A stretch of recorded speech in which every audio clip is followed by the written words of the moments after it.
Iran और Israel के बीच छिड़ा घमासान कम होने का नाम नहीं ले रहा है। एक तरफ जहां इजराइल लगातार ईरान को चेतावनी दे रहा है, तो वहीं ईरान भी जवाबी कार्रवाई के लिए तैयार बैठा है। दोनों ही देश अपनी अपनी हमले की रणनीति बना रहे हैं।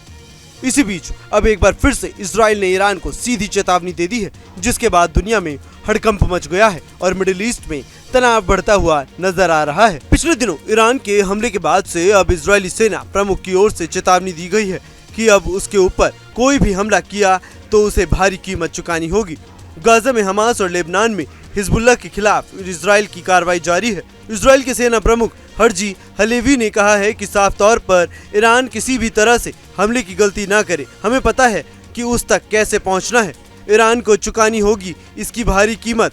इजराइल ने साफ कर दिया है कि एक बार फिर से अगर ईरान इजराइल की तरफ आंख उठा करके भी देखेगा तो इसका अंजाम ईरान को भुगतना पड़ेगा। इजरायली सेना प्रमुख ने कहा कि इस बार ईरान के खिलाफ अपनी क्षमताओं का ऐसा इस्तेमाल करेंगे जो इससे पहले कभी नहीं किया गया है। इस बार अगर कोई भी गलती हुई तो ईरान को इसकी भारी कीमत चुकानी होगी। हलेवी का ये बयान ऐसे समय में आया है जब इजराइल की ओर से ईरान पर हमला किया गया है। इजराइल का कहना है कि उसने ईरान के कुछ टारगेट को फिलहाल छोड़ दिया है, आगे इसकी जरूरत पड़ सकती है। बता दें कि इस महीने की शुरुआत में तेहरान की ओर से किए गए बड़े बैलिस्टिक मिसाइल हमले के जवाब में बीते शनिवार को ईरानी सैन्य ठिकानों और मिसाइल उत्पादन फैसिलिटीज पर इजराइल ने ताबड़तोड़ हमले किए थे। इसमें ईरान को भारी नुकसान उठाना पड़ा था। दूसरी तरफ हिजबुल्लाह के खिलाफ भी इजराइल का हमला जारी है। लेबनान में इजरायली टैंक खियाम गांव के बाहरी इलाके में घुस गए हैं। वहीं गाजा में मंगलवार को एक रिहायशी इलाके में इजरायली हवाई हमले में करीब 100 लोगों के मारे जाने की खबर सामने आई थी। बढ़ते तनाव के बीच ईरान के सर्वोच्च नेता अयातुल्ला अली खामेनेई ने एक पोस्ट में लिखा कि वह ईरान को नहीं जानते हैं। वे अभी भी ईरानी लोगों की शक्ति, पहल और दृढ़ संकल्प को सही ढंग से नहीं समझ पाए हैं। हमें उन्हें ये बातें समझानी होंगी। बता दें कि इजराइल के प्रधानमंत्री बेंजामिन नेतन्याहू ने कहा है कि देश की वायुसेना ने बीते शनिवार सुबह ईरानी मिसाइल लक्ष्यों पर हमला किया।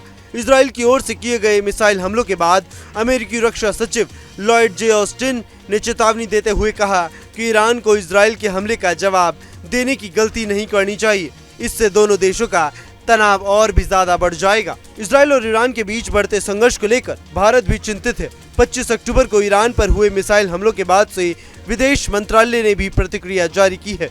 भारत ने एक बार फिर से शांति की अपील की है। विदेश मंत्रालय ने कहा है कि इस शत्रुता से किसी को भी कोई फायदा नहीं पहुंचेगा।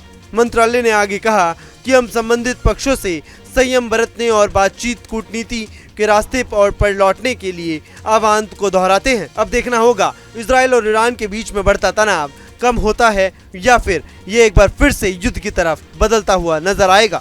Bureau report, news nation. News nation अब व्हाट्सएप पर खबरों की ताजा अपडेट के लिए न्यूज नेशन के इस QR कोड को स्कैन करें।